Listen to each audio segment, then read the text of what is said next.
Nshuti muvandimwe kandi mwene data, nongeye kuguramutsa mu izina rya Yesu. Nongeye nanone kunezezwa n'amahirwe adasanzwe Imana iduhaye yo kwiga ijambo ryayo, kandi nanone nongeye kugushimira uburyo ko bwije no ko bukeye Imana iguteza intambwe yo gukunda ijambo ryayo no kuryishimira. Imana iguha umugisha. Reka dusenge. Uhoraho Mana nziza, Mana yaremye umuntu yifuza ko ayikiranukira, kandi uwo muntu ukohereza umwana wawe ngo amushyire ku rugero rusabwa kugira ngo ubutungane bwe bube bukunogeye. Izina ryawe rihabwe icyubahiro. N'uyu munsi wa none ubutungane bwawe buracyakenewe, ariko ubwo butungane tubwakira binyuze mu kwiga ijambo ryawe, tukemera imbaraga Mwuka Wera ngo ihindure imitima yacu. Reka rero ubwo butungane turambuye ikiganza cyo kwizera kugira ngo tubwakire, ngwino ubane natwe utweze nk'uko wera, kugira ngo ijambo ryera tugiye gusoma ntibibe ari ibitekerezo byacu, ahubwo ibitekerezo byawe binyuremo bihindura imitekerereze yacu. Tuguhindukira abantu tubera umubyeyi, kandi uduha amatwi yumva iby'umwuka bw'iri torero, kugira ngo ku musozo w'aya magambo haboneke impinduka y'ikiganza cyawe gikabakabye imitima yacu. Tubisabye mu izina rya Yesu, amen. Muri uyu mwanya tugiye kwigana ijambo rikomeye cyane rifite insanganyamatsiko ivuga ngo umwamikazi uyoboresha igitugu abakire n'abakene. Umwamikazi uyoboresha igitugu abakire n'abakene. Aha rero mwakwibaza muti se turavuga ku muntu? Hoya, ntabwo ari umuntu. Mu gihe cya kera, mu mateka ya kera, bagaragazaga ko umwamikazi yari afite imbaraga, kuko bari bazi ko abamikazi bategekaga abami. Abamikazi ntibagiraga amagambo menshi, ariko ibyifuzo byabo wasangaga bishyirwa mu bikorwa n'abami cyane, ku buryo hirya y'umwami ukora ikintu runaka habaga hari umwamikazi. Rero ikintu kigaragara, gutegekesha inkoni y'icyuma byagaragazaga igitugu. Igitugu, kuyoboresha umuntu igitugu ntutuma ahumeka. Umwamikazi uyoboresha igitugu abakire n'abakene, nagira ngo mbabwire ngo ni mode. Ibyo abantu bita mode cyangwa se imideri. Ndagira ngo mbabwire yuko byanga byakunda ijambo ry'Imana ritwereka byinshi imibereho y'abana b'Imana, uko bakwiye kubaho, kandi ko bagomba kuba ari abantu b'umudendezo. Ariko byanga byakunda umuntu wemeye kuyoborwa na moderi, imideri itandukanye, byanga byakunda bayishyize mu bubata atazapfa arangije. Bibiliya iratangaje. Reka twinjire muri Bibiliya tubanze twibaza. Mu gitabo cy'Itangiriro igice cya 28 umurongo wa 18 hatwereka ibintu Dawidi yasabye Imana kugira ngo ubuzima bwe bube ari ubuzima bugenda neza. Murabyibuka hano Dawidi, Yakobo murabyibuka, yavuye iwabo amaze guhemukira Esawu, aragenda ndetse arangije arara ahantu, abona urwego, arota urwego abamarayika bazamukaga banamanukiraho. Arangije yari yiseguye ibuye. Urwo rwego ubwarwo rwashushanyaga Yesu Kristo. N'uyu munsi wa none ibibazo byacu n'ibisubizo byacu, ibibazo byacu bizamukira kuri urwo rwego, kandi ibisubizo byacu bikamanukira kuri urwo rwego, kuko Yesu Kristo yaravuze ngo nimanikwa hagati y'ijuru n'isi nzirehereza abantu bose. Kandi arangije avuga ngo ntawe ujya kwa data atari njye mujyanye. Ndetse muri Bibiliya harabivuga neza. Rero nshuti zanjye, Itangiriro igice cya 28 umurongo wa 18, nyuma yuko Dawidi akanguka yaratangaye cyane. Umurongo wa 18, Yakobo azinduka kare yenda ibuye yiseguye ararishinga ngo ribe inkingi, arisukaho amavuta ya elayo. Umurongo wa 19, aho hantu ahita Beteli, ariko mbere uwo mudugudu witwaga Luzi. Yakobo ahiga umuhigo ati, Imana nibana nanjye ikandindira muri uru rugendo ngenda, ikajyima ibyo kurya n'ibyo kwambara, nkazagaruka kwa data amahoro. Uwiteka azaba Imana yanjye, n'iribuye nshinze nk'inkingi izaba inzu y'Imana, kandi ku byo uzajya umpa byose sinzabura kuguha kimwe mu 10. Mu magambo make ahangaha iri jambo ry'Imana riratangaje. Yakobo ubuzima bwe agiye mu buzima bugoranye, avuye iwabo agiye mu buzima bwo gushakisha. Imbere iwabo yari ariho abona kubaho imbere, ariko hano ageze imbere ntabwo arimo kuhareba. Agiye kuba impunzi, agiye kuba umuntu ufite ubuzima budafite icyerekezo kubera icyaha yakoranye na mama we, ariko mama we nta kindi yari kumufasha, byasabye ko ahunga wenyine. Ndagira mbabwire inshuti zanjye, abantu benshi bashobora kudufasha gukora icyaha runaka no kudukemurira inzira zo kugira ngo tukigereho, ariko ingaruka ntabwo tuzisangira nabo, tuzisigarana twenyine tukazigendana muri iyi mibiri no mu bitekerezo byacu. Rero ikintu yabwiye Imana, yasabye Imana kubana nayo, nicyo kintu cya mbere yabonye ko atabaho atari kumwe n'Imana. Icya kabiri gikomeye, yasabye Imana uburinzi. Aravuga ati aho ngiye simazi, ariko nindindwa nawe ntacyo ntazageraho. Ni kangahe ujya usaba Imana uburinzi bwayo?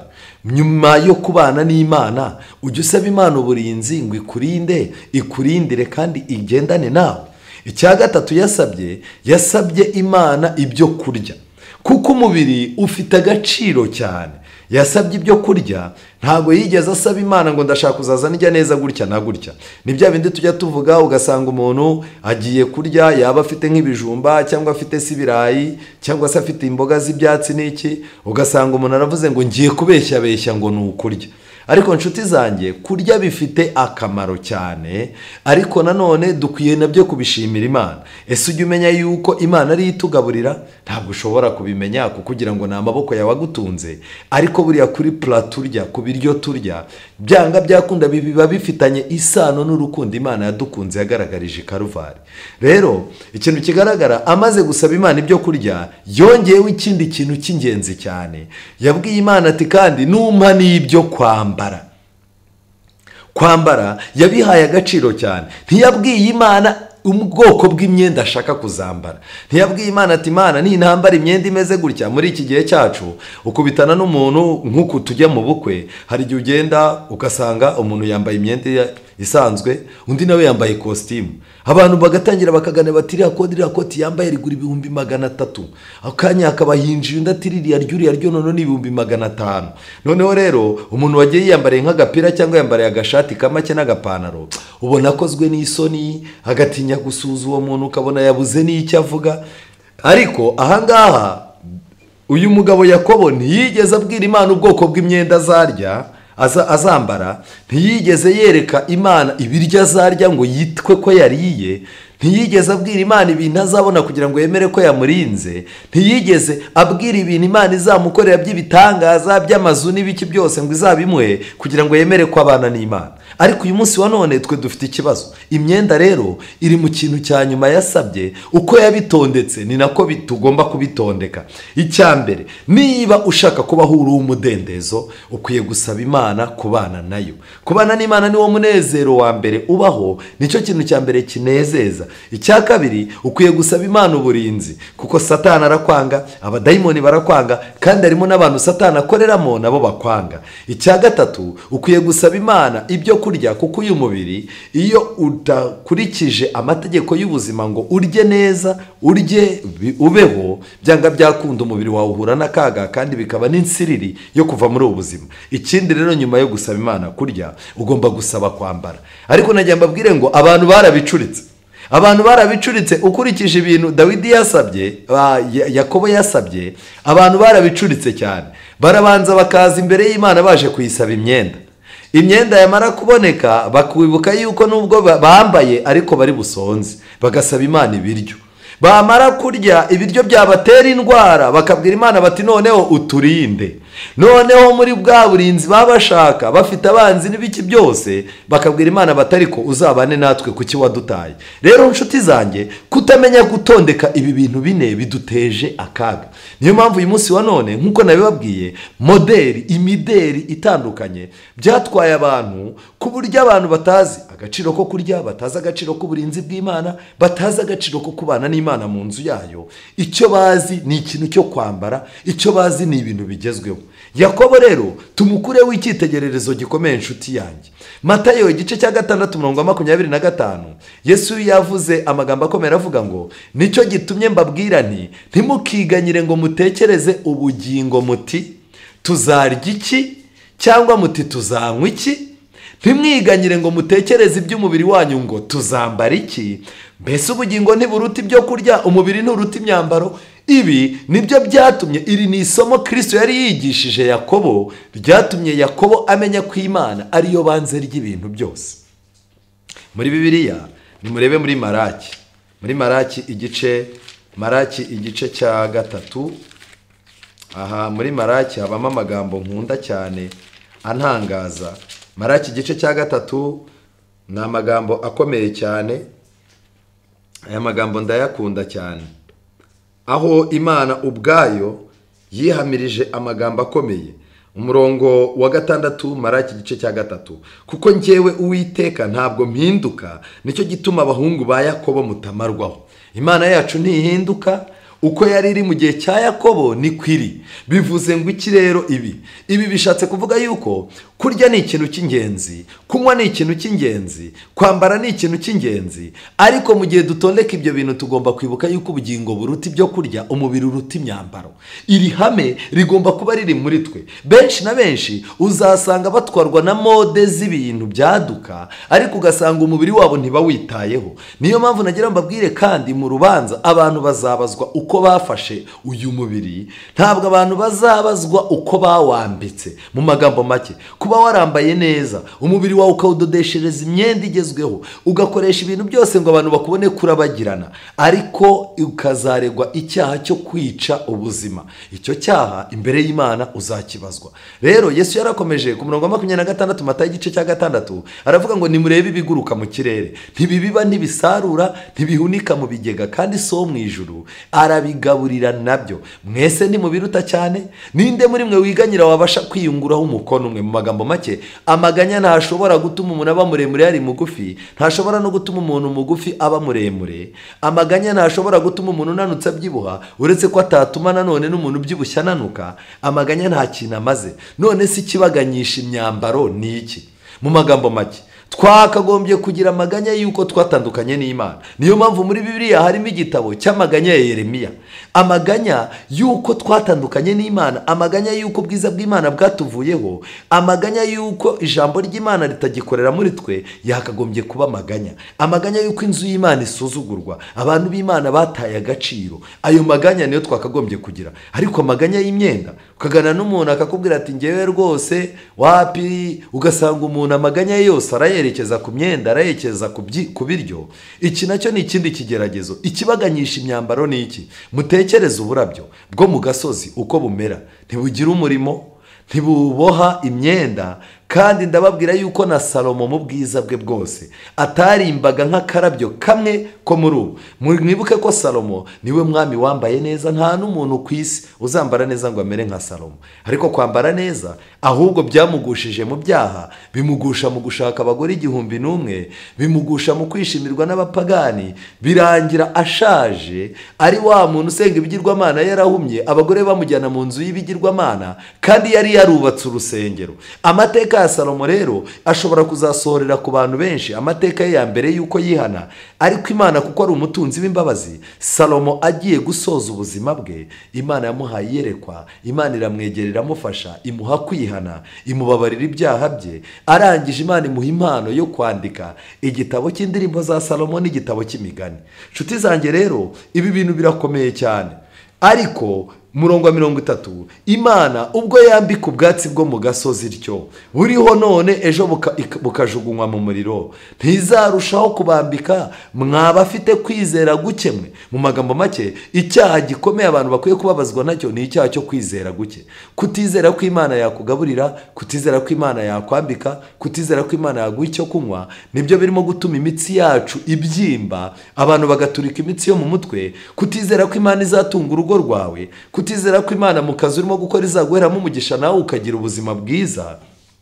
Uyu munsi wa none ni ikibazo gikomeye, aho abantu benshi barimo gufata umwanzuro wo kwiyahura, abandi bamaze kwicisha ibiyobyabwenge, abandi barimo kwiyangiza, bitewe nuko bafite kwizera guke gutuma bumva ko mu minsi iri imbere bashobora kuzabura ibyo barya, bashobora kuzabura ibyo banywa, bashobora kuzabura ibyo bambara. Ariko abantu ni barimo kwibuka yuko mu minsi iri imbere n'imbabazi z'Imana zizarangira ku bantu.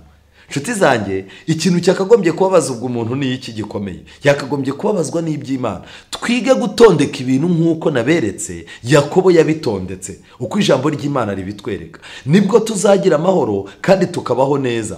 Yesu yarakomeje aravuga ngo nuko ntimukiganyire mugira muti ngo tuzarya iki cyangwa ngo tuzanywa iki cyangwa ngo tuzambara iki, kuko ibyo byose abapagani babishaka. Abapagani nabo bashaka kwambara, ariko itandukaniro ryacu n'abapagani, dushaka kwambara nabo bashaka kwambara. Twebwe twambara kubera impamvu, gusa n'abapagani nabo bambara kubera impamvu. Ariko nagira ngo mbabwire ngo abapagani benshi moderi zigezweho cyangwa se imideri igezweho ni ikigirwamana kibayoboresha inkoni y'icyuma, ku buryo badashobora kubona umwanya w'Imana, badashobora kubona umwanya wo gusaba uburinzi bw'Imana, yewe ntibashobora no kumenya ibintu barya ngo bigirire akamaro kabo, ubuzima akamaro kabo. Ahubwo ibyo baba barimo ni kimwe, ni ukureba mode yadutse. Birababaje uko abapagani bashaka imyenda, bashaka ibiryo, bashaka iki, usanga natwe twemera no guhemuka.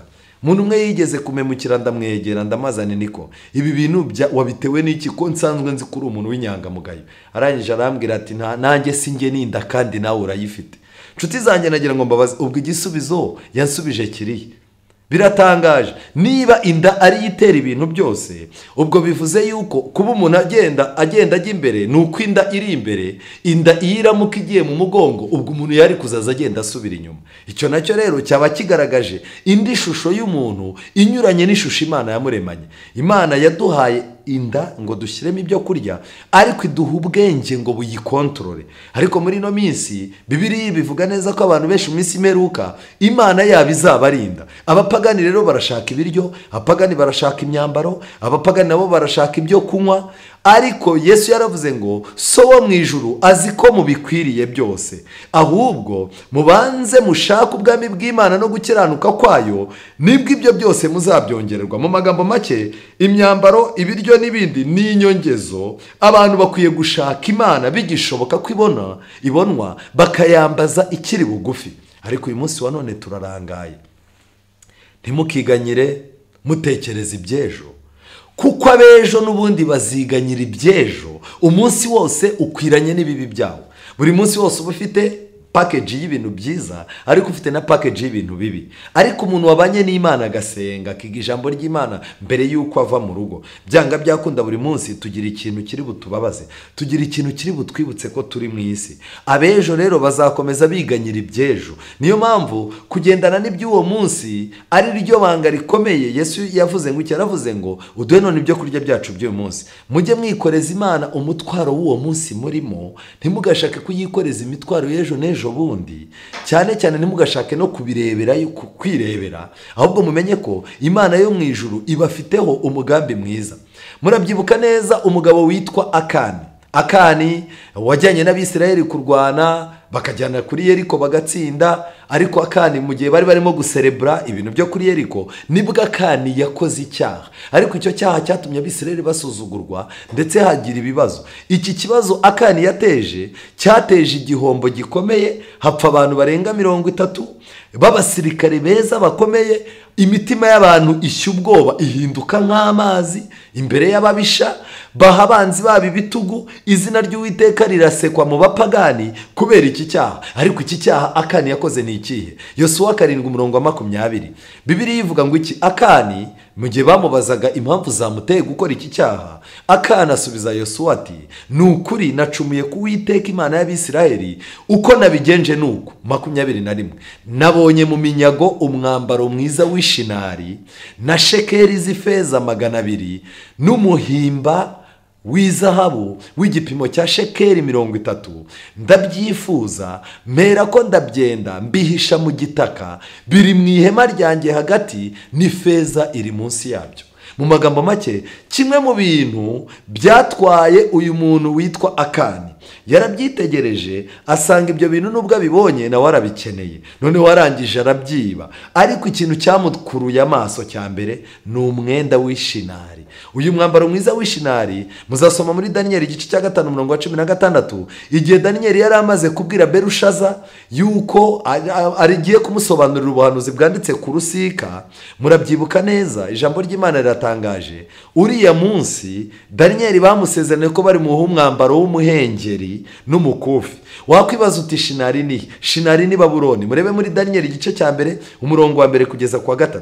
Shinari ni Babuloni. Mu magambo make abantu batabana n'Imana bagiye gutwarwa n'ibyiza binezeza abapagani bo muri Babuloni.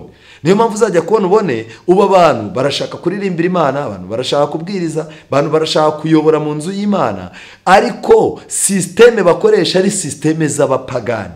Rero byanga byakunda mode igezweho yamutwaye amaso, kugeza ubwo yemeye gukora icyaha atari gukora. N'uyu munsi wa none ibintu byaduka, imodoka yadutse, inzu runaka iteye nk'uko inzu za kera zidateye, ahubwo inzu ubona ifite agashya, umwenda, urukweto n'ibindi bishobora gutuma ugwa mu cyaha gikomeye utari kugwamo. Niyo mpamvu abakobwa benshi bemera gusambana, imitima nama yabo itabyemeraga, ariko barangiza akavuga ati nta kundi, ikanzu igezweho nzayibonane, inkweto zikomeye nzazibonane. Abana b'abasore bemera kwinjira abakecuru kugira ngo nawe abe yabona imodoka nziza igezweho, abona isheneti nziza, agura urukweto rwiza rugezweho n'ikoboyi. Abantu benshi barimo baratamba agakiza kabo, bagacecekesha imitima nama kugira ngo babone mode, kandi Satani afite abantu benshi arimo gukoresha kugira ngo batume abantu baguma muri ubu buretwa. Mu gitabo cy'Intambara ikomeye paje ya 273 baranditse ibintu bikomeye cyane. Baranditse ngo ubukonje mu by'umwuka buragenda bucengera mu bantu hafi ya bose, kandi burakabije biteye ubwoba. Ibitangazamakuru by'amadini mu gihugu cyose birabihamya. Abayoboke b'amatorero bagenda batwarwa n'ibigezweho mu buryo bukabije. Abayoboke b'amadini barimo baragenda batwarwa n'ibigezweho mu buryo bukabije, bifatanya n'abatubaha Imana mu minsi mikuru yo kwinezeza, mu mbyino no mu birori. Mu magambo make, bitewe n'ibirori umuntu agiyemo, bitewe n'imbyino umuntu agiyemo, bitewe n'iminsi mikuru yo kwinezeza umuntu agiyemo, ariko ukaba ugiye kugenda mu itsinda ry'abatubaha Imana, byanga byakunda batangira kukubwira yuko ibyo wambara bitajyanye n'ibyo abantu b'Imana bambara. Niho muzajya kubona mubona abantu bambaye ubusa, niho muzajya kubona mubona abantu bambaye imyenda ifite amazina y'abastare b'abapagani, ariko ugasanga uwo mwenda umuntu ngo yawuzanye no mu birori, ngo mu nzu y'Imana ngo aje mu kirori. Abantu benshi ku rusengero bahagize ahantu ho kuronshingira amamoderi agezweho, nyamara ku rusengero hakagombye kuba abantu bahurira bahana ubuhamya bw'ibyo Kristo yakoze mu mitima yabo. Rero iki gitabo cy'Intambara ikomeye kiratangaje, ariko ntibikwiriye ko tubivugaho byinshi cyane igihe kirekire.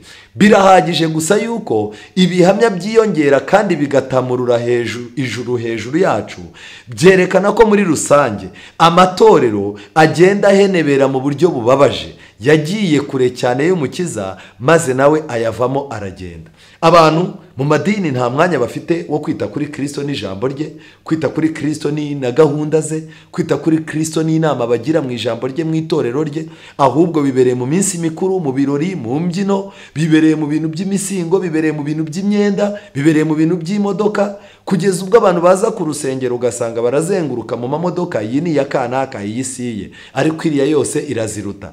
Wabonye umwenda kanaka yaje yambaye, wamubonye mama kanaka kiriya gitenge nta wundi mudamu ugifite hano ku rusengero. Wabonye kositimu ya kanaka, iriya nta yindi. Nibyo koko gushima ibintu umuntu yaje yambaye nibyo, ariko ntibikwiye gutwara umwanya wa Kristo, kugeza igihe Yesu abona abantu batamwitayeho we na gahunda ye, yarangiza akigendera, abantu bagasigara mu mihango y'idini idafite icyerekezo.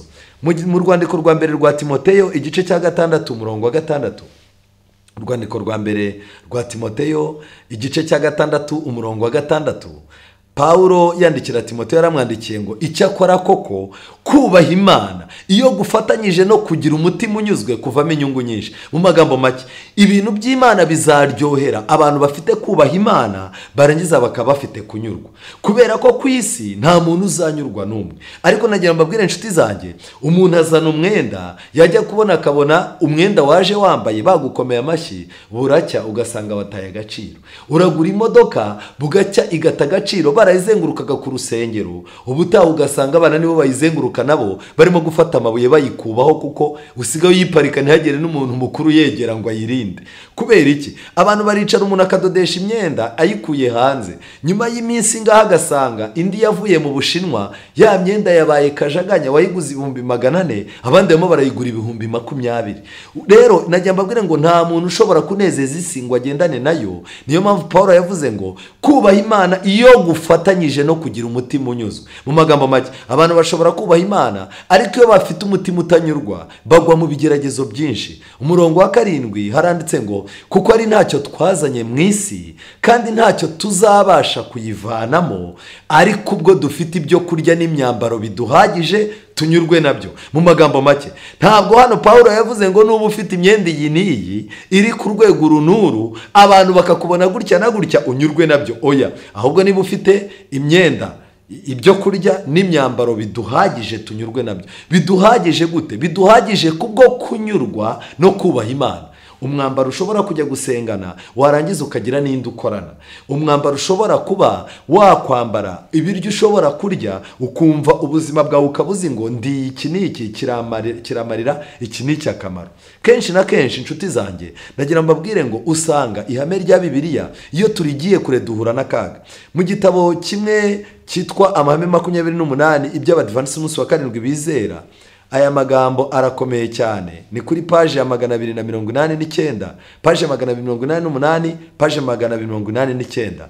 Banditse amagambo akomeye barimo gusobanura impamvu z'imyambaro. Reka dufate urugero. Mode zikunze kugaragara cyane mu bintu by'imyambaro.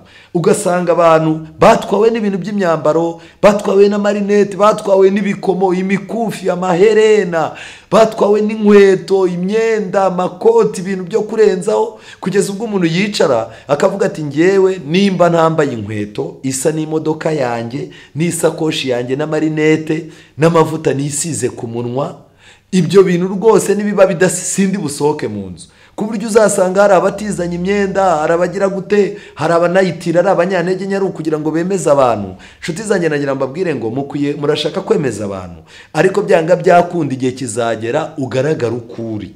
Igihe kizagera abantu bakuvumbure. Ikintu cyaba cyiza ni ukubaha Imana no kugira umutima unyuzwe, bizatuma wambara uberwe, bizatuma unyurwa, umererwe neza. Hano muri iki gitabo rero baranditse ngo imyambaro ya Gikristo igomba kuba imeze gute. Basobanura imyambaro ya Gikristo baranditse ngo Imana yari izi ubukene bwacu bwo kwambara, guhitamo kwacu dushobora kwibanda kuri aya mahame akurikira: kwicisha bugufi, imyambaro ikwiriye ijyanye n'urwego urimo, kutangiza ubuzima, kandi imyenda ikaba ari myiza. Kwicisha bugufi ni iki? Umwenda ugomba kuwambara harimo no kwicisha bugufi. Icyambere ngiki, umukristo amenyekanira ku myambarire ye nuko yitwara aho agenda hose. Ubuhamya bwe bugaragaza ko yicisha bugufi, uburyo twambara bugaragariza ab'isi abo turi bo cyangwa icyo turi cyo. Ubwo buhamya rero bwerekana urukundo dukunda Yesu. Imyenda yacu igomba kuba itadushyira hejuru, ahubwo iducisha bugufi ku buryo abantu batatubona bakabona Kristo uri muri twe. Icya kabiri, tugomba kwambara imyenda ikwiye. Imyenda ikwiye bisobanura iki? Abakristo ntibagomba kwambara nk'ab'isi. Kugira ngo abakristo bahamye kwizera kwabo bagomba kwambara imyenda ikwiye kandi bagakora ibikwiye kugira ngo bagire ubuzima bwiza kandi barwanye ukwifuza kose kubi. Icyifuzo cyabo ntabwo ari ukwiyerekana, ahubwo ni uguhesha Imana icyubahiro. Ibi nibyo bita imyenda ikwiye. Noneho ikindi ni muri Bibiliya nibavuga kwambara neza kandi udatagaguje, baba bashatse kuvuga iki?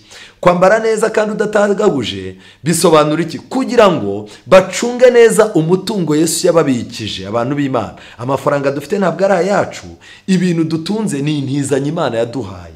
Niyo mpamvu baravuga ngo Imana iraguha ntimugura. Ntabwo twaguze nayo, ahubwo yaraduhaye. Kwicara ukaba uzengurutswe n'abakene. Mu nzu y'Imana hari ibintu bikenewe, ukabura icyo utanga, ntutanga amaturo, ntutange 1/10, ntufashe korari, ntufashe ivugabutumwa. Warangiza iwanyu bene wanyu bakennye barwaye bari mu bitaro babuze ubuvuzi, ntugire icyo bamarira, ahubwo warangiza ngo waguze isaha y'ibihumbi 400, warangiza ngo ufite urukweto rw'ibihumbi 200, ngo rwose ugasanga umuntu ahagaze mu bandi bantu arimo aragira gutya ngo ukumagaze ngo bitwaye 2,000,000. Nshuti zanjye, kugendana miliyoni 2, urusengero rwarabuze amabati, umubiri wawe utaheruka ibyo kurya bizima bifitiye umubiri akamaro, ababyeyi bawe bararembye barabuze amafaranga yo kwivuza, hari abakene muzengurukanye, byanga byakunda nagira ngo mubwire ngo urwo ni urubanza Imana izarukubaza. Rero abantu b'Imana bagomba kwambara neza ariko badatagaguje. Ibi bishatse kuvuga iki rero? Bishatse kuvuga yuko abantu b'Imana bakwiye kureka ibintu byo kwikwiza w'izahabu, inigi, imyambaro ihenze cyane, nkuko tubisoma mu rwandiko rwa mbere rwa Timoteyo igice cya 2:9. Ibintu bihenze cyane dukwiye kubireka. Ariko nanone muri iki gitabo baduhaye inama gucunga neza umutungo, ntibivuga kugura buri gihe imyenda mibi. Rimwe na rimwe ushobora kugura imyenda y'amake kandi ikaba ari myiza. Ibi bishatse kuvuga iki rero? Hari abantu benshi nanone usanga bajya kwambika abagore babo, akamugurira imyenda idahwitse, ugasanga yambaye ibintu bimeze nk'amagunira. Umugabo ugasanga umugore yamwambitse ibintu bimeze nk'ibintu batoraguye, yarangiza wamubaza agahita akubwira ati Kristo yatwigishije gucunga amafaranga Imana izayatubaza. Mu by'ukuri iri hame nubwo rimeze gutya ritubuza gutagaguza, nanone ntabwo ritubwira kwambara nabi. Aho usanga umuntu yambaye kugeza ubwo umuntu w'umukobwa w'umukirisitu yambara umwenda bakamaza ati se iki kintu uko kitanagukwira, tubona kitari no kuri taye yawe, n'umuntu n'ahantu wagitoraguye, n'umuntu wakiguhaye. Dukwiye kwitonda cyane. Ntabwo duhamagarirwa gupfusha ubusa, ariko nanone umuntu usenga Imana izamwigisha kwambara neza kandi kuri make. Nanone kandi ikindi baranditse ngo kwambara imyenda itangiza ubuzima. Imyenda itangiza ubuzima ni imyenda yose. Imwe mu mpamvu zituma twambara kugira ngo duse neza, twambara kugira ngo abantu baturebe koko nibyo, ariko twambara kugira ngo n'umubiri ushyuhe. Imyenda yose ifitanye isano n'umubiri. Nanone ikindi kandi nanone twambara kugira ngo dutange ubutumwa bw'uko tumerewe mu bitekerezo. Abakobwa barabizi, hari imyenda umuntu yambara mu gihe afite ikibazo koko ukanabireba. Hari imyenda umuntu yambara babaye, buri abazungu bafite n'imyenda barimbana bababaye, imyenda barimbana bapfushije, imyenda barimbana ari mu mihango, imyenda barimbana atari mu mihango, imyenda barimbana mu birori yapinze n'ibyo yahaye agaciro. Ibyo byose bigaragaza imyenda itanga amakuru. Ariko biratangaje yuko abantu benshi usanga muri iki gihe bambara batazi ko imyenda itanga amakuru. Twihuta rero, ikindi nagira ngo mbabwire, kurangwa n'ubwiza karemano n'ubuntu. Abakristo bemera kwitandukanya n'irari ry'umubiri. Kristo arebeye ku mitima yerekana ko ijuru rivuga ubwiza, ubuntu, kwicisha bugufi, kwera n'ubwiza. Mu magambo make, dukwiye kumenya ko ubwibone mu myambarire igezweho ntabwo bunezeza Imana. Iki nicyo kintu nagira ngo nkubwire. Kandi nanone hari ikindi kintu. Imyenda idutwara umwanya kuyitekerezaho. Hari abantu batekereza imyenda, hari abantu baba bafite ibyumba birimo imyenda ku buryo ajyamo akamara isaha yabuze umwenda ahitamo. Iki nacyo ni ikindi kibazo. Mu gitabo cyitwa ubutumwa ku basore, paje 356 baranditse ngo igihe gikoreshwa mu kwirimbisha hakurikijwe imideri igezweho y'abisi.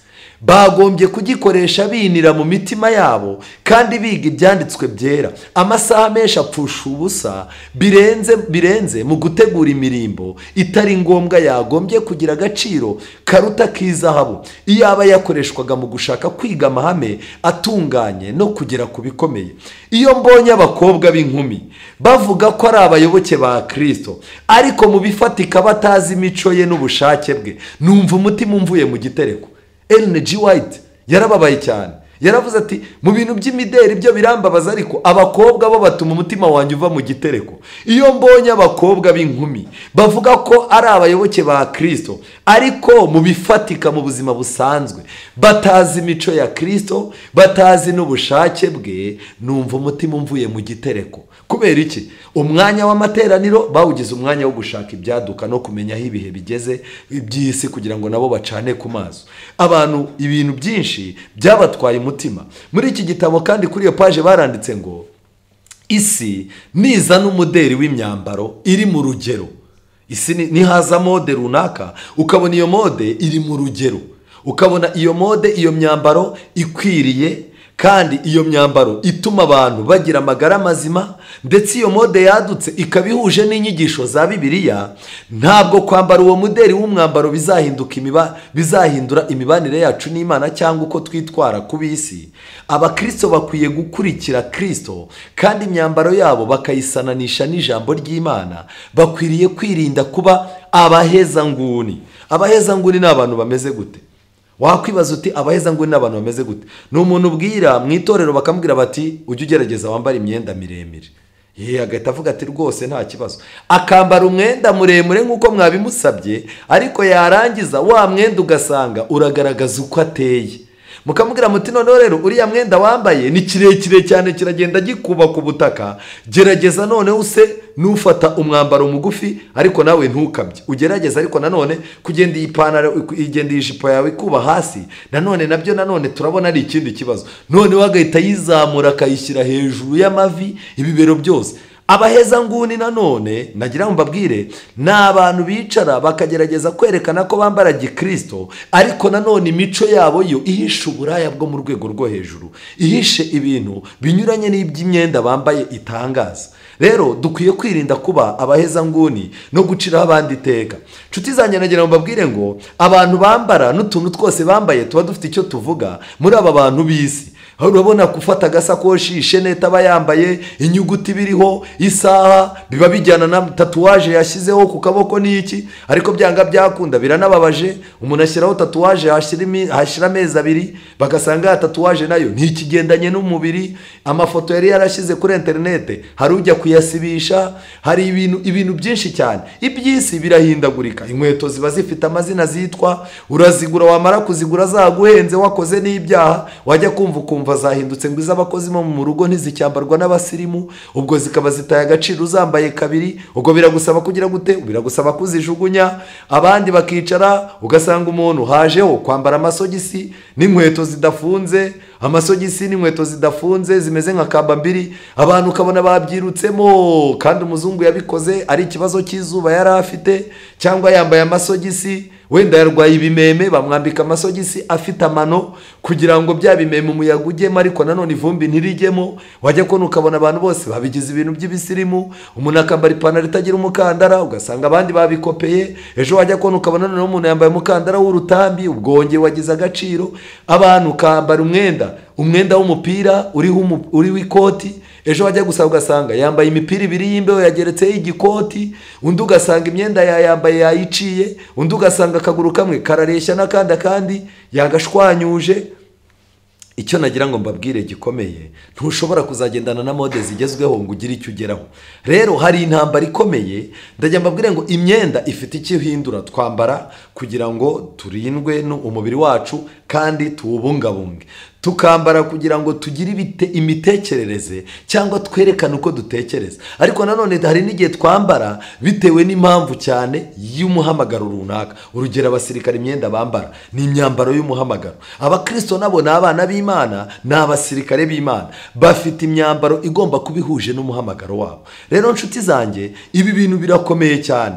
Twihuta mu gitabo cy'uburezi page 257 akagingo ka 2, igitabo cy'uburezi page 257 akagingo ka 2 baranditse ngo imideri igezweho mode. Imideri igezweho ni umwamikazi utegekesha inkoni y'icyuma.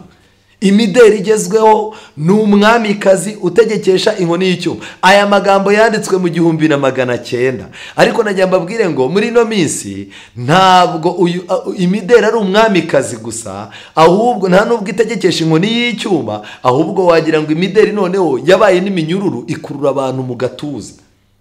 Imideri igezweho ni umwamikazi utegekesha inkoni y'icyuma. Mu ngo nyinshi usanga imbaraga, igihe n'ibitekerezo by'ababyeyi n'abana byararunduriwe mu guhaza ibyifuzo by'uyu mwamikazi. Mu magambo make, mu ngo nyinshi ari ababyeyi ari n'abana babo. Umubyeyi araca hano agiye gutira igitenge cyangwa umwenda wa bubu kugira ngo ajye mu bukwe yemeza abantu. Papa we nawe akabaciye aha agiye gukodesha ikoti ry'ibihumbi 600 kandi rwose mu buzima bwe atazigera yongera kuryambara. Abana nabo bakaba bagiye gutira ngo inkweto kugira ngo bagaragare ko ari abana bo mu bakire. Abandi bakaba bagiye gutira imyenda kugira ngo bajye gutereta bajye kurambagiza. Noneho wajya kureba ugasanga uru rugo rufite ikibazo gikomeye yuko umwamikazi utegekesha inkoni y'icyuma yabamanajinze. Usanga abakire barangamiye kurushanwa mu kujyanirana n'imideri igenda ihindagurika. Abakire usanga bacungana n'imyenda yasohotse, bacungana n'isaha zasohotse, bacungana n'inzu nziza design zigezweho, bacungana n'ibintu bigezweho, imodoka, bacungana n'imyenda, bacungana n'ibintu byose. Abakire kuko bafite ubushobozi kandi bakaba bazi yuko iyo babarebye babarebamo ibyo bintu agaciro kaba ari ibyo bintu, abenshi usanga bacungana no guhindagurika kw'ibyo bintu kugira ngo bahindure ibyo bari bafite. Noneho rero ikintu gikomeze naho abo mu cyiciro giciriritse, ubwo ni abakene, abo mu cyiciro giciriritse ndetse n'abakene nabo ugasanga baharanira ku rugero rwashyizweho n'abari mu rwego rubarusha ubushobozi. Iyo kuba umusirimu abakire bagaragaje ikintu runaka, njya nkunda kubona ku mateleviziyo zino ndirimbo aba basore bacu abasitari bo mu Rwanda hano bagenda basohora, ujya kubona ukabona kubera ko yabonye muri Amerika barimo gufata amadolari bakayashyira mu ntoki, amadolari bakayajugunya, ukabona arimo arayajugunya, cyangwa ukabona yambaye ikintu cy'igisheneti rwose kibengerana, cyangwa ukabona yambaye urukweto. Noneho ujya kubona ukabona umuntu w'umukene ya sheneti ihenze ya zahabu ntazayibona, ya madolari yo gukinisha ntago azayabona yo kujugunya, oya. Ndetse ujya kubona ukabona bafashe amadolari nk'ijana umuntu yashyize ku muriro arayatwitse. Ariko nshuti zanjye nagira ngo mbabwire ikintu cyantangaje. Usanga umunini aha yambaye igisheneti nka cya kindi bagihondahonze mu mabati cyangwa se muri aluminium ikoze mu isafuriya kugira ngo abe yakibona. Ibindi bakabihonda mu biceri, ibindi bakabihonda mu ngufuri, ariko yarangiza akarwambara rwose ukabona arishimye. Ni ikintu kidafite agaciro, ariko kubera ko ari mu buretwa, umwamikazi utegekesha inkoni y'icyuma niwe umunamanaginga, mode zigezweho nizo zimuyobora kugeza ubwo umuntu ashobora gusiga umwenda udacitse ku mavi bakamuca ibihumbi 10 ntabitange, akagenda akajya gutanga ibihumbi 30 ku mwenda ucitse mu mavi kandi washwanyutse no ku maguru, wadodotse no ku kibuno. Ukibaza ibi bintu ni ibiki, ariko ntago wabarenganya. Umwamikazi utegekesha inkoni y'icyuma yabashyize mu buretwa. Abakene rero bahora bareba ibyo abakire bashaka gukora bakabona ntibabibashije, imitekerereze yabo igapfa. Abakire nabo bahora barushanwa, aho usanga hari imbaraga n'ubushobozi bike kandi hakaba umwuka ukomeye wo kurarikira kugaragara nk'abo mu rwego rwo hejuru. Usanga uwo mutwaro ugeraho udashobora kwikorerwa, bigeraho bikarenga umuntu, umutima ukamurya. Wajya kubona ukabona umuntu arashaje, umuntu yajya gukora ubukwe ari umusore ugasanga yagiraga imyenda 2, umuntu yarwara ugasanga. Reka mbabwire inshuti zanjye, imideri imaze kuba ikibazo gikomeye, abantu kunyurwa kwabo kwigiyeyo, kandi iki kigerageza uyu mwamikazi witwa model yamaze kugera no mu nzu y'Imana, aho abantu bashobora kubura icyo batanga mu nzu y'Imana, bashobora kubura icyo bafashisha abakene, bashobora kubura icyo bashyigikiza umurimo w'Imana, ariko ugasanga arimo arakuratira imyenda, arakuratira inkweto aho yavuye, arimo arakwereka amarinete aho yavuye, arimo arakuratira imodoka ye miliyoni igura, akanakubwira ati iriya modoka y'akanaka buriya nubwo ari umuyobozi wanjye, ipine yanjye yagura iriya modoka.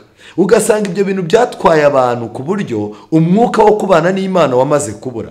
Muri iki gitabo kuri page 139 baranditse ngo iyo urubyiruko rwo bibi bibazo, iyo urubyiruko rugiye mu buzima bwo hanze bavuye iwabo, basakirana n'ibibakururira mu cyaha, ari byo inyota y'amafaranga, kwishimisha no kuvuyarara, kwiyerekana, gusesagura, gutwarwa n'ibigezweho kandi bihenze. Abantu bamenyereye ubwo buzima batangira kwifuza gutwarwa n'ibintu bigezweho kandi bihenze. Ibi bituma abasore bagwa mu bigeragezo, abakobwa bakagwa mu bigeragezo, n'abagore bubatse nabo ubwabo bakagwa mu bigeragezo. Kuko tufata urugero, uri umudamu mwiza, ufite isura nziza, abagabo benshi baguca bakakubwira baturiya mugabo arakuveteza, baratangiye bakoherereje mitiyu y'amafaranga. baratangiye bagiye kuri mobile money, bakoherereje amafaranga, barakubwira batuzagura igitenge gisa nk'uko usa kuko usa neza. Byanga byakunda uzatangira usuzugura umugabo wawe. Ejo igihe kizagera utangira ubwira umugabo wawe uti nkurikije uko nsa ntabwo rwose Imana yakumpaye ari nk'umutwaro, ntabwo nshoboye, ntitugendanye, nturi ku rwego rwanjye, ibyo kurya birya ibihiye birya abahari, nta kundi ndagiye. Icyo nashaka kubabwira ngiki rero, byanga byakunda mode birangira ikuye umuntu ku Mana, ikuye umuntu mu buzima yamenyereye, agahora mu kirere nk'ishashi irimo umwuka mu kirere. Umururumba wo gutunga ibintu byinshi, uburiganya, amahugu n'ubwangizi byaduka ku basore. Mbese hanze aho ni izihe nyigisho bahakura abasore bacu? Iki kintu ni ikintu gikomeye, twihuta nagira ngo mbabwire. Ijambo ry'Imana rero rirakomeza rikatwereka yuko dukwiye kwitondera iki kintu. Reka dukomeze muri cya gitabo cy'uburezi page 157. Ku bantu benshi usanga umwenda uko waba umeze kose nuko waba ari mwiza kose ntacyo bibabwiye, ahubwo iyo imideri ihindutse ya myenda wa mwenda nayo bayisubiramo bundi bushya cyangwa bakayireka burundu. Usanga abagize umuryango bahorana imirimo ibavuna idashira. Usanga nta mwanya ukiboneka wo kwigisha abana, nta mwanya wo gusenga cyangwa uwo kwiga Bibiliya ukiboneka, nta gihe kikiboneka cyo gufasha bariya abana bakiri bato ngo bashobore kumenyera Imana mu byo ikora, kumenyera Imana mu byo ikora, kubera ko ahantu mode yabaye umwamikazi ibintu byose birazamba, nta Mana ihaboneka. Nta gihe kandi nta n'amafaranga abantu bagenera ibikorwa by'ubugira neza. Akenshi usanga ku meza hariho indyo nkene. Usanga abantu yambaye ikoti rihagaze 500 arimo ararya ibiryo bitagira intungamubiri, ndetse rimwe na rimwe ugasanga no kurya byaranze. Ndajya mbabwira inshuti zanjye, ibi biba bigaragara ko wamaze kuba umuretwa w'imyenda kuruta uko watunganya ubuzima bwawe. Ikindi kandi gutoranya ibiribwa ntibikorwa neza kandi bigategurwa huti, bityo ibyo basabwa muri rusange bakabitanga mu buryo butuzuye. Ingaruka zivamo ni ingeso mbi mu mirire, ari nayo itera abantu uburwayi cyangwa kutirinda mu mirire n'iminywere. Mu magambo make, uyu mwamikazi wa mode atuma amafaranga apfa ubusa, abantu bakabura uko bagira neza, nabo ubwabo ku mibereho yabo bakarya nabi. Reka mbabwire, hari ingo nyinshi uzasanga usange umugore yambaye igitenge cyiza, yambaye ingofero ihenze, umugabo yambaye kositimu, afite telefone ihenze, touch ihenze rwose. Usanga umugabo yambara inkweto, barakodesha inzu yo mu rwego rurerure rubahenze, bashobora no kuba bavamo bakajya gushaka ikibanza bakazubaka akazu koroheje, ariko bakakabamo bategura hazaza habo. Ugasanga ishuri ryadutse rikomeye ryigaho abana bakomeye, n'umuntu w'umunyantege nke yarijyanyeho abana ngo abana be bazamenye icyongereza. Iki kintu rero gituma bigeraho ukazaza usanga ba bantu bararya indyo nkene, nta buzima bafite. Page 158 igitabo cy'uburezi baranditse ngo gukunda kwigaragaza bibyara gusesagura, kandi ku basore n'inkumi benshi bibavutsa kurangamira imibereho itunganye. Aho kugira ngo bashake uko biga ngo barangize amashuri, bajya gushaka imirimo bakiri bato cyane kugira ngo babone amafaranga yo guhaza kurarikira imyambaro kwabo. Kandi binyuze muri uku kurarikira, abangavu n'inkumi nyinshi bakururirwa mu irimbukiro. Abakobwa batangiye gukura n'abakobwa bakiri bato, abo ngabo nibo Satani akururira mu myenda, bo bamanuka bajya ikuzimu byanga byakunda. Nshuti zanjye, iki kintu ukwiye kucyitondera cyane. Ushobora kuba amateka yawe yarangiritse, ushobora kuba ubuzima bwawe bwarangiritse bitewe n'iki kintu. Zaburi 131 umurongo wa mbere, Dawidi yaranditse ngo indirimbo ya Dawidi y'amazamuka, Uwiteka umutima wanjye ntiwibona. Dawidi yashimiye Imana, ayibwira yuko yamaze kumwihanisha Dawidi atakibona.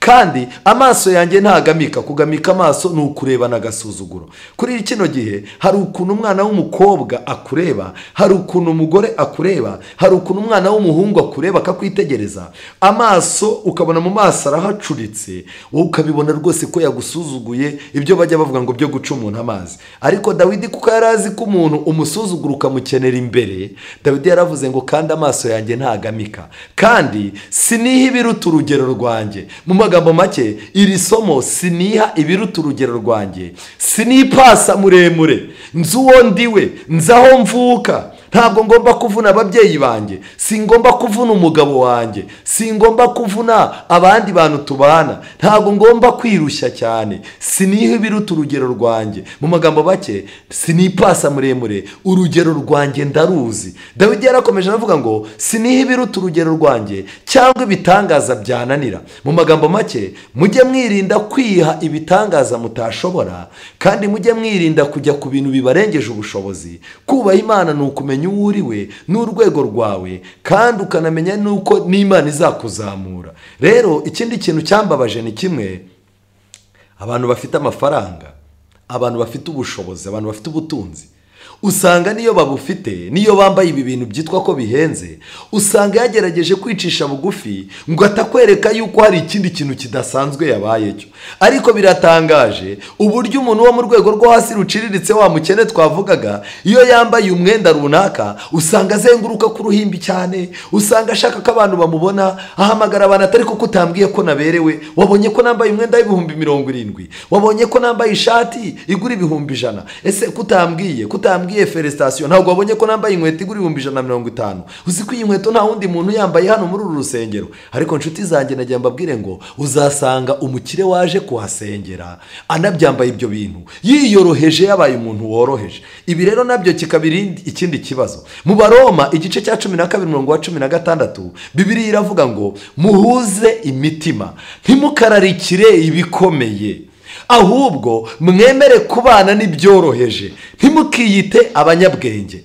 Nshuti zanjye, ibanga ry'Imana riratubwira kubana n'ibyoroheje. Uko imperuka irimo kugenda ikara, uko ikorosi ry'imperuka irimo kugenda rikara, amarembo yo kubona amafaranga, amarembo yo kubona imigisha ku bana b'Imana arimo aragenda yifunga. Kugira ngo bizashoboke rero, kugira ngo uzarihire abana bawe ishuri, ukodesha inzu yo kubamo, cyangwa se ubone imyenda yo kwambara, ukemura ibibazo byo ku rusengero, ukemura ibibazo by'ibyo ugomba gukemura nk'uko leta ibisaba, ukemure n'ibibazo by'iwawe, nurangiza uteganyiriza ahazaza ubuzima bwawe, nurangiza wambare, urye, uberwe, ukora ibintu byose bisabwa. Biragusaba ibanga ryo mu Baroma 12:16, kubana n'ibyoroheje niryo banga. Ariko uyu munsi wa none abantu mo barafata kredi za banke, bakagerekaho amafaranga batijwe, bakagerekaho ayo bahawe ngo bashyira abandi, byose akabikoresha, ugasanga birangiriye mu irari ridafite icyo rimaze. Twihuta, page 279 mu gitabo cy'Intambara Ikomeye bagaragaje ikibazo gikomeye cya mode kiri mu madini. Baranditse ngo amatorero menshi iyo ashyigikiwe n'ubukungu n'ubushobozi by'abo bantu babatijwe nyamara bagamije inyungu z'isi, ashakashakana umwete kuba ibyamamara ayo madini no gufashwa. Insengero z'ibitangarirwa zitatswe mu buryo bw'akataraboneka zubakwa ahantu abantu benshi bakunda guhurira. Mwumve, izi nsengero zigezweho ubu nta muntu ukijya gusenga ngo abaze ngo hari ahantu hari Imana, biga ijambo ry'Imana. Ese bagendera ku murongo nk'uko ibyanditswe byarabivuga? Reka da, ahubwo umuntu aravuga ati rya torero ry'abasirimu ndajyayo. Hari ahantu iyo hagiye byibuze ubona n'ibintu bigezweho, ubona imyenda igezweho, ukamenya inkweto, ukamenya imyenda, hari abamama bambara, sha uriya mupasiteri wacu arambara, uzi ko buriya iyo ari ku ruhimbi buri gihe bahagaze 3 miliyoni. Ariko rero ukibaza ibyo se bimaze iki? Hano baranditse ngo insengero z'ibitangarirwa zitatswe mu buryo bw'akataraboneka zubakwa ahantu abantu benshi bakunda guhurira, abaje kuramya bambara imyenda ihenze. Intambara Ikomeye page 279. Ubu hari umuntu wambara umwenda, uwo mwenda ukamuca aho yasengeraga. Hari umuntu ugura imodoka agahita yimura aho yasengeraga, akavuga ati hari ahantu nta na parikingi hari, haba abantu b'abakene n'abajura bazananyiba. Ugasanga umuntu atuye hano i Kigali, wajya kubona ukabona atuye wenda nk'ahantu wenda nk'Inyamirambo, arimo arajya gusengera ahantu nka za Kanombe cyangwa n'ahandi. Cyangwa ugasanga umuntu atuye wenda ku giti cy'inyoni, ariko ugasanga arimo arasengera Kibagabaga. Ukibaza ibi bintu ni ibiki? Mu by'ukuri umuntu ashobora kujya gusengera ahantu bitewe n'umutimanama we cyangwa wenda no kunyurwa kwe kw'ijambo ry'Imana, ariko iyo bibaye kunyurwa n'imyenda cyangwa mode cyangwa ibyaduka uba wayobye. iki kintu rero kiratangaje. Abaje kuramya bambara imyenda ihenze kandi igezweho. Umuvugabutumwa ufite impano yo kunezeza abayoboke no kubakurura ahembwa umushahara munini. Mu bibwirizwa bye ntagomba kwamagana ibyaha rusange biri mu bantu, ahubwo amagambo ye agomba kuba asize umunyu kandi aryoheye amatwi y'abakunda ibigezweho. Muri ubwo buryo abanyabyaha bakunda ibigezweho bandikwa mu bitabo by'itorero kandi ibyaha bigezweho bigatwikirirwa umwenda wo kwigira intungane. Mwumve, mode iyo igeze mu rusengero n'ababwiriza barabatoranya, abantu bagatoranya aho basengera, ibibwirizwa bikaba ibipindi. Umubwiriza akazaza ajya ku ruhimbi yambaye inkweto itagira amasogisi, yambaye akantu k'agakoti kamufashe, yambaye ibindi bintu utamenya. Noneho kandi ibyaha, ibintu byose abantu bakunda ibigezweho binjira mu itorero, byarangiza bikaba akavuyo. Mode ni ikintu gikomeye, ariko reka ngire ikintu mbabwira inshuti zanjye, ikintu dukwiye kurangamira, ikintu ugiye gushiramo imbaraga. Ukwiye kwita cyane uko urwanira imyenda, ukagira amakenga ku mwenda uzambara, ukawitaho, ukagisha abantu inama ko numva nshaka kuzakora ibirori bimeze gutya, nzaba nambaye uwe mwenda, bakakubwira bati dukurikije kuri muremure cyangwa dukurikije kuri inzobe mugufiya, dukurikije uko ubyibushye uzashaka imyenda iyi n'iyi, uzambara iyi nkweto n'iyijyana n'ibi. No ku bana b'Imana niko bimeze. Hari umwenda abantu batigeze bashaka, nyamara uwo mwenda ufite agaciro mu maso y'Imana. Ni umwenda wo gukiranuka, kugira ngo duhishe isoni z'ubwambure bwacu. Se nshuti zanjye, mujye mumenya ko mu bigendanye n'imico mbonera twambaye ubusa, mu bigendanye no kugirira abantu neza batugiriye neza twambaye ubusa, mu bigendanye no kubwiriza, mu bigendanye no gukorera Imana, mu bigendanye no kuba inyangamugayo, mu bigendanye no kugaragaza Imana tutavuze. Mwari muzi ko twambaye ubusa? Dukeneye kwambika umwambaro wo gukiranuka. Ibyahishuwe igice cya 3 umurongo wa 4, Ibyahishuwe igice cya 3 umurongo wa 4 hari amagambo akomeye cyane. Ibyahishuwe igice cya 3 umurongo wa 4, aya magambo ndayakunda cyane. Ni itorero ry'Isarudi. Itorero ry'Isarudi Yesu yararigaye cyane, arangije aribwira amagambo akomeye, araribwira ati, wandikiye marayika w'itorero ry'Isarudi uti, ufite imyuka 7 y'Imana n'inyenyeri 7. Aravuga aya magambo ati, nzi imirimo yawe nuko ufite izina ry'uko uriho, nyamara ukaba uri intumbi. Abantu benshi bagerageza kwambara neza ngo abantu babemere, abantu bagerageza kugendera kuri mode ngo abantu babatekereze, batindeho mu bitekerezo, ariko abantu benshi bibagirwa yuko ijuru uko ribareba ribabona ari intumbi zigenda. Iyo udafite Kristo muri wowe, ntuba ufite ijambo ry'Imana, icyaha kikaba cyarakwangije. Kamere y'iruba ry'ubusambanyi n'irari ariyo ikutoranyiriza imyenda, kwiyemera no gushaka kuvugwa neza, akaba ari byo bikujyana mu isoko, akaba ari byo bikora mu mifuko yawe, bikaba ari byo bikugurisha umwenda. Nshuti zanjye, uba ufite ikibazo gikomeye. Ijambo ry'Imana rirerekana yuko umuntu ashobora kubaka izina rye rikamenyekana, akaba umusitari, abantu bakamumenya, ariko ijuru ryo rikamubara mu ntumbi. Hano kuri uyu murongo wa 4 banditse amagambo akomeye, baravuga ngo, icyakora ufite amazina make y'Abisarudi batanduje imyenda yabo, imyenda yo gukiranuka, nibo bazagendana nanjye bambaye imyenda yera kuko babikwiriye. Mu magambo make nshuti zanjye, abantu bazambikwa imyenda yera bakagendana na Yesu, bizaba bigaragara ko babikwiriye, kandi n'isi ubwayo uyu munsi wa none barimo ikwiye kumenya yuko babikwiriye kugendana n'umwana w'Imana. Rero ni mwitoze kugendana n'umwana w'Imana. Mu gihe mugiye guhitamo imyenda, mu gihe mugiye kugura ikintu, mu gihe mugiye kubaka, mu gihe mugiye kugira ikintu icyo cyose mukora, ntimugashimishe irari ry'umubiri n'amaso y'abantu, ahubwo mujye mwibaza ngo, ese Imana yanjye ko ngomba kuyishimisha, uyu munezero mfite nayo iraza tuwufatanye? Unesha niwe uzambikwa imyenda yera, kandi sinzahanagura izina rye na hato mu gitabo cy'ubugingo, ahubwo nzaturira izina rye imbere ya data n'imbere y'abamarayika be. Ufite ugutwi niyumve ibyo umwuka abwira amatorero. Twambara kugira ngo twubake izina, tubaka inzu idasa n'izindi kugira ngo twubake izina, tugerageza gukora ibintu runaka kugira ngo twubake izina. Ndagira mbabwire inshuti zanjye, mode zose tuzikoresha kugira ngo nidutambuka twubake izina, abantu bamenye ko dutambutse.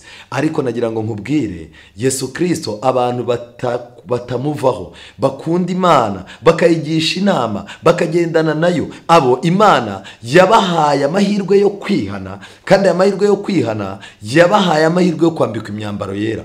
Bazagendana na Yesu aho agenda hose kuko babikwiriye, kandi izina ryabo rizaguma mu gitabo cy'ubugingo, kandi Yesu azagira amahirwe yo kubaturira imbere ya Data wa twese. Irinde gushaka kubaka izina mu isi utaryubaka mu ijuru. Imana yubaka izina ryayo muri wowe, kandi kwambika umwambaro wera wakumara imibabaro n'agahinda n'ubukene no kutanyurwa ufite, mu izina rya Yesu, amen. Dusenge. Mana nziza, izina ryawe rihabwe icyubahiro. Muri iri jambo ryawe tumaze kwiga, duhe amahirwe nk'ayo wahaye Yakobo yo kumenya uko ibintu bishorerana. Tumenye ko dukwiye kubanza kubana nawe, aricyo cyihutirwa. Tugusabe uburinzi, tugusabe kubona ibyo kurya, ariko niturangiza tugusabe n'imyambaro. Turabizi neza yuko nitunyurwa nawe tukayoborwa nawe tuzabaho neza. Reka uyu mwanya ubuzima bwacu, kubaho kwacu, ahazaza hacu, uturinde kuba twaba umuretwa w'ikintu icyo ari cyo cyose. Duhe amahirwe yo kudategekwa n'imyenda, ntidutegekwe n'inzu nziza twubaka, ntidutegekwe na mode zadutse, uturinde gutegekwa n'amafaranga, uturinde gutegekwa n'ikintu icyo ari cyo cyose, ahubwo tuba mu mudendezo kubwo gufashwa n'ijuru. Kandi ibitekerezo byacu twubura amaso turebe mu ijuru, tumenye ko gucungurwa kwacu kwegereje. Tubisabye mu izina rya Yesu, amen.